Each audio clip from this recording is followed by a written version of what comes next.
Hi, welcome back to Joe Blogs.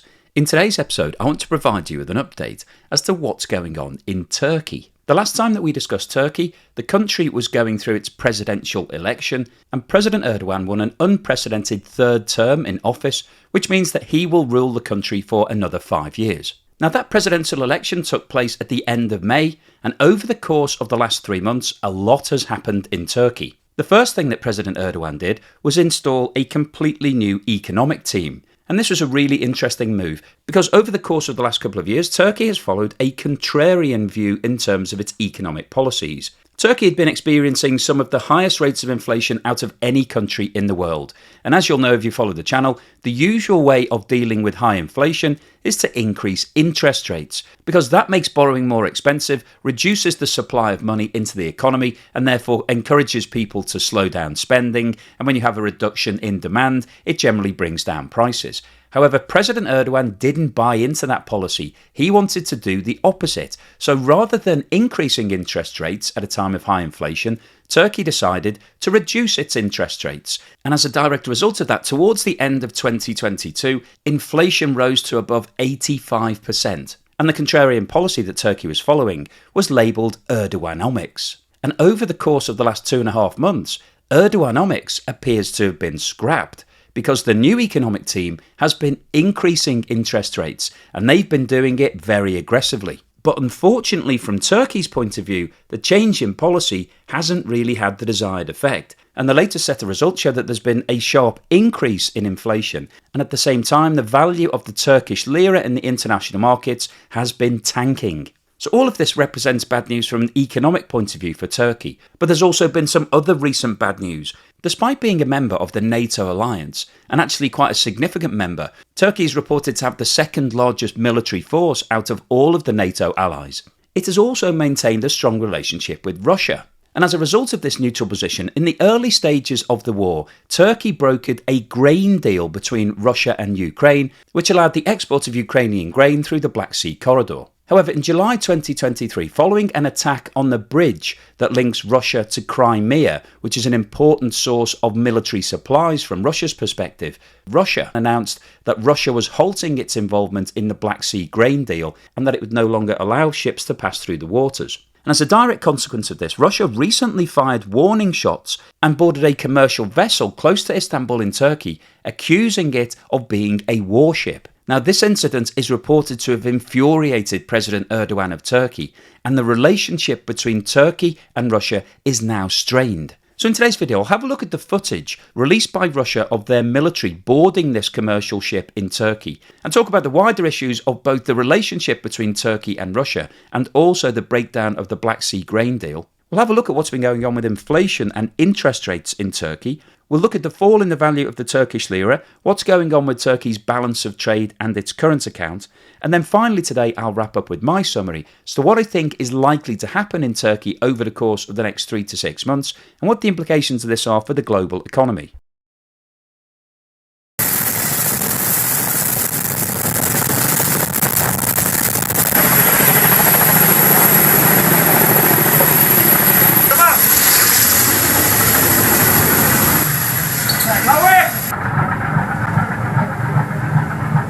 Stop machine! Stop machine! Stop machine! Stop it, Giant! Stop it, Giant! Keep calm and listen to me! Okay, listen to me. Sit down, please sit down! Please. Please sit down. Keep calm and listen to me. Okay. What is the capital? This is Captain. Speak English. Yes, I am speaking English. Yes. Good day, sir. I'm Russian Navy officer. My action will be recorded on the video. Please don't shoot my group on video. A Russian warship fired warning shots at this cargo ship in the southwestern Black Sea on Sunday as it made its way northwards. It was the first time Russia has fired on merchant shipping beyond Ukraine since it quit a landmark UN-brokered grain deal last month. The deal allowed Ukraine to export agricultural produce via the Black Sea. After leaving it, Moscow said it would view all ships heading to Ukrainian waters as potentially carrying weapons. Russia said in a statement, one of its patrol ships had fired automatic weapons on the Palau-flagged Shukru Okan after the ship's captain failed to respond to a request to halt for an inspection. Russia said the vessel was making its way towards the Ukrainian port of Izmail. Refinitiv shipping data showed the ship was currently near the coast of Bulgaria and heading towards the Romanian port of Sulina. Firing on a merchant vessel will ratchet up already acute concerns among ship owners, insurers, and commodity traders about the potential dangers of getting ensnared in the Black Sea. The Russian military boarded the vessel with the help of a helicopter, Russia's defense ministry said. After an inspection, the ship carried on its way. And in direct response to Russia's actions, it's been reported that President Erdogan is furious. And the initial response from the Turkish authorities was to issue a warning to Russia. And the following statement was reportedly posted onto X, which is the new brand name that Elon Musk has introduced for Twitter. Following the incident with the ship, counterparts from Russia are warned in an appropriate way to avoid these kinds of attempts that will escalate tensions in the Black Sea. However, it appears that this post was quickly taken down and is no longer appearing on X. In response to this, Russia issued a statement that its patrol ship had fired automatic weapons on the vessel after the ship's captain failed to respond to a request to halt for an inspection. And I think what this shows is that tensions between Russia and Turkey are now rising. This chart shows the movement in inflation for Turkey over the course of the last 5 years. And the reason that I wanted to show it over this scale is to talk about the impact of Erdoganomics. Now, as you can see, over the course of the last 5 years, Turkey has experienced high rates of inflation. 5 years ago, inflation was running at around 20%. And when you compare that to what we've been talking about for all of the countries of the Western world, where we've been concerned about rates of 7, 8, 9 or 10%, 20% does feel off the scale. However, relatively high inflation has been a feature of the Turkish economy for a long period of time. And you can see that between 2019 and the end of 2021, rates stayed somewhere between 10 and 20%. Now, towards the end of 2021, President Erdogan decided that he no longer bought into the concept of increasing interest rates in order to bring down inflation. So he decided to start reducing interest rates. And you can see the impact of that decision on the shape of this chart. In the 12 months between November 21 and November 22, inflation exploded in Turkey and rose from around 20% to 85%. And the impact of these movements in inflation was devastating on both the Turkish Lira, which fell by 44% in 2022 and has fallen by another 48% so far in 2023, and also on the confidence of the Turkish people, who started to abandon the currency and move towards using either the US dollar or the euro. Now, interestingly, in the run-up to the presidential election at the end of May, inflation in Turkey started to reduce, coming down to 64% in December, 58% in January, 55% in February, 51% in March, 44% in April and 40% in May. There was a further fall to 39% in June. However, in July 2023, inflation has bounced back up to 48%. And this increase of around 10% in inflation is very concerning from Turkey's point of view, because when you look at the trend, obviously everything was moving in the right direction in the first part of 2023. However, the reversal of this trend at a time when the price of things like oil and food in the international markets is actually coming down is very worrying. This chart shows the movement in food inflation in Turkey over the course of the last 5 years. And as you can see, the profile is very similar to total inflation. However, the levels are higher. And the reason that this is a major concern is that food is completely indiscriminate. Everybody has to buy food, whether you're rich or poor. But the problem for the poorer members of society is that they have less disposable income, and therefore their purchases of food make up a much higher percentage of their weekly or monthly budget. In fact, for a lot of poor families, it can be 80 or 90% of their total expenditure. And as you can see from the chart, in the first quarter of 2022, the rate of increase of food prices passed 80%, and in November 22 increased by more than 100%. So this means that year on year, the price of food doubled. And the problem for most people in Turkey is that their incomes didn't double. In fact, they were nowhere near double. So that meant that their cost of living rose, and therefore their standard of living fell. They were either having to downgrade and buy cheaper forms of food, or simply cut back on the amount of food that they were eating. In many situations, adults were having to reduce their intake in order to ensure that children had enough food on their plates. Now, between December 2022 and June 2023, the rate of price increases reduced. However, the absolute levels still remained extremely high and are higher than the general rates of inflation. And in July 2023, the price of food has started increasing again, and the current rate of food inflation is 61%, which is obviously causing major problems, particularly amongst poorer members of the Turkish population. So as we discussed earlier in the video, interest rates have a very strong relationship to what's happening with inflation. So let's have a look at what's going on with interest rates in Turkey. This chart shows the movement in the rate of interest in Turkey over the course of the last 5 years.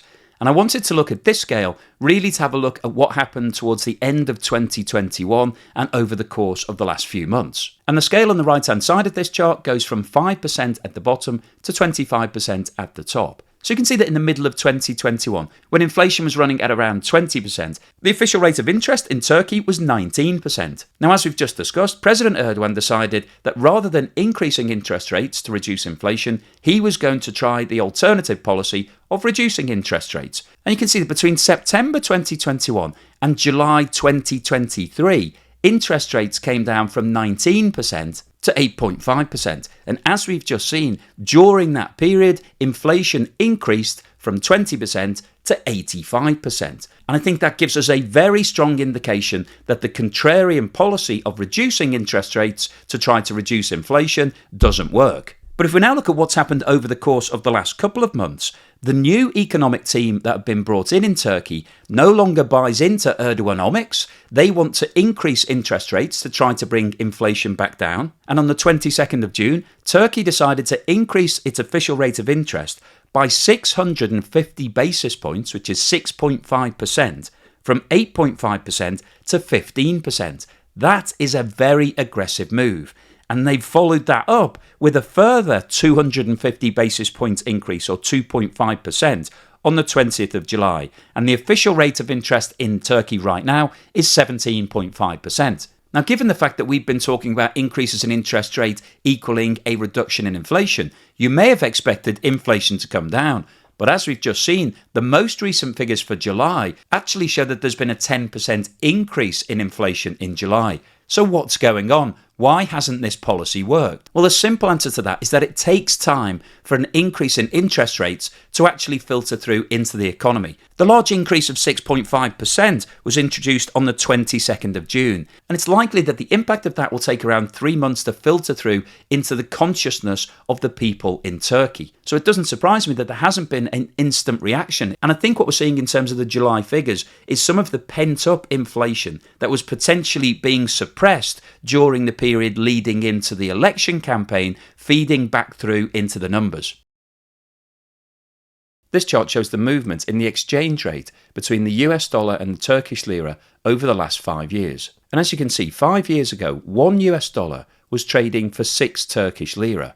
Today, it's trading for more than 27 lira, which represents a fall in value of 4.5 times over that period. However, if we look at the shape of this chart, you can see that between 2018 and the end of 2021, the deterioration in the value of the lira was relatively modest. And in November 2021, 1 US dollar was trading for around 10 Turkish lira. However, as a direct result of the introduction of Erdoganomics, the decision to start reducing interest rates at a time of high inflation, we saw the fall in the value of the Turkish lira accelerating. In 2022, the value of the lira fell by 44%, and by the end of the year, 1 US dollar was equivalent to 18 Turkish lira. However, over the course of 2023, we've seen another sharp fall in the lira. And in fact, the recent increases in interest rates that have been brought in by the new economic team have actually accelerated those problems. And over the course of the last 2 months, the value of the lira has fallen by around 26%. So this represents a real problem for Turkey because it means that the people of Turkey are even less likely to want to use the lira, to be paid in lira or keep their savings in lira. And so it's further accelerating the dollarization in the country. This chart shows the movement in Turkey's balance of trade over the course of the last 5 years.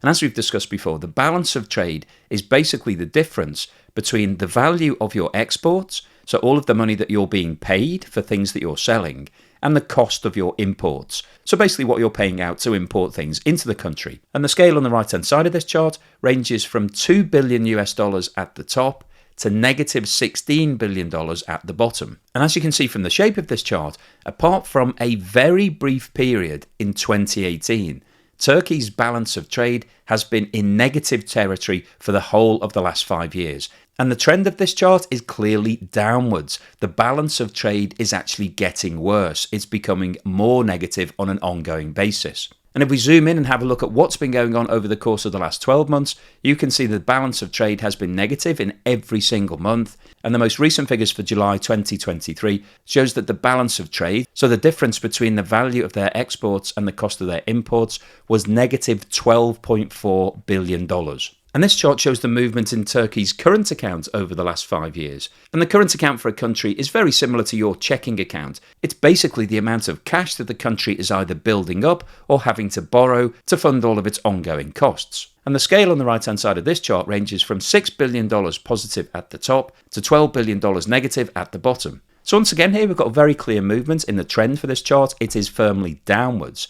However, the actual figures involved are better than what we've just seen for the balance of trade. And over the course of the last 5 years, Turkey has had some brief periods where it's been in positive territory. And if we zoom in and have a look at what's been going on over the last 12 months, you can see that the current account has been running in negative territory for 11 of those 12 months.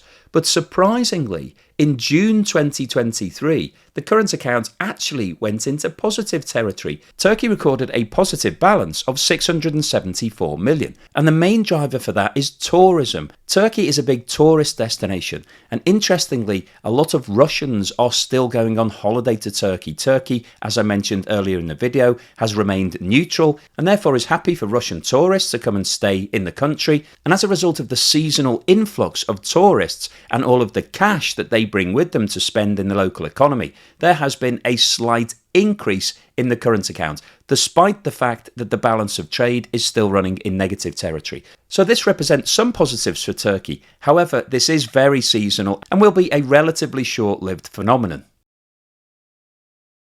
So what's the summary and conclusion today? Well, I wanted to post this video because we haven't talked about Turkey for some time, so I wanted to give you the latest update. And a lot has happened over the course of the last few months.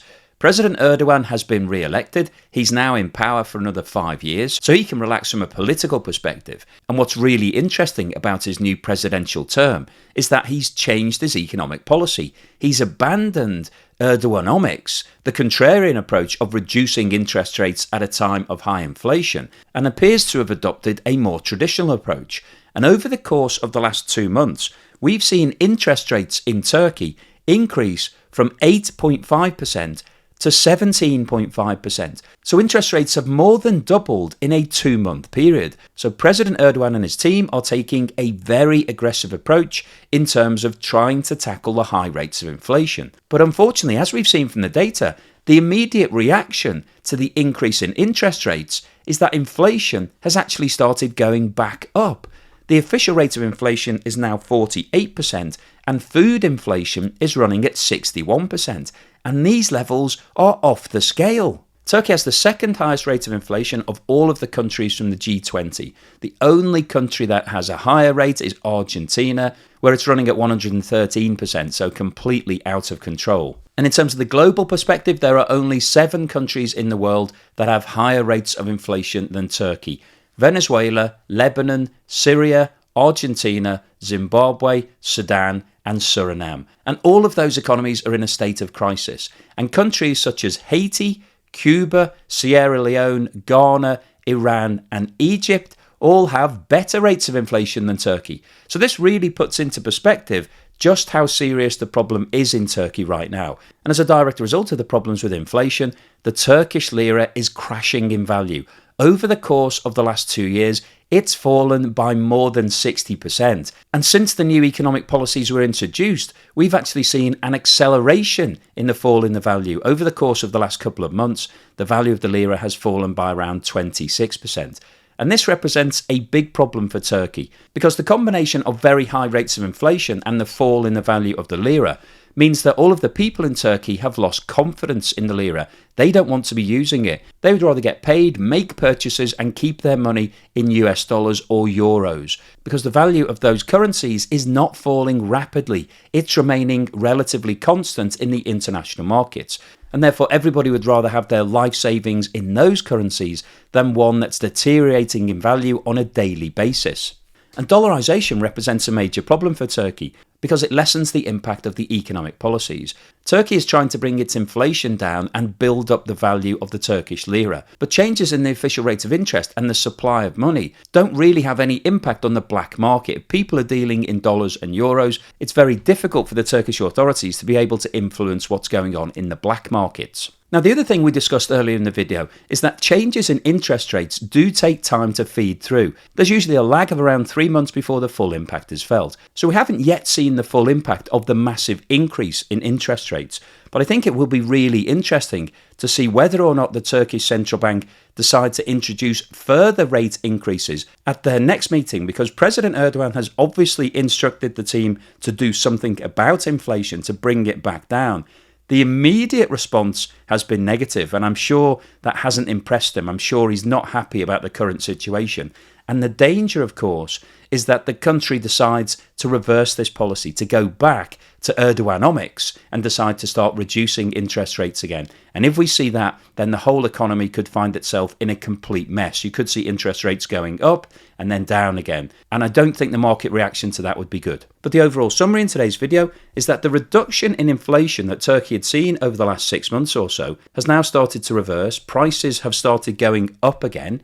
We've got a traditional policy that's now being applied to the economy. So interest rates have been increased, and they've been increased very aggressively, more than doubling the official rate of interest. The immediate reaction to that has been negative, but it will be interesting to see whether or not it does have the desired effect over the longer term. If it doesn't, then there is a real risk that Turkey will either shoot itself in the foot by continuing to increase interest rates and see a further devaluation in the value of the lira and potentially more inflation, or it decides to abandon the new policy and reverse the decision, and that could result in a complete meltdown. So I'll keep you posted on any further news and developments as and when they occur. Hopefully you found today's video useful, informative and thought-provoking. If you liked what I said, then please give me a thumbs up. Thank you for watching this video all the way through to the end, and here's something to put a smile on your face.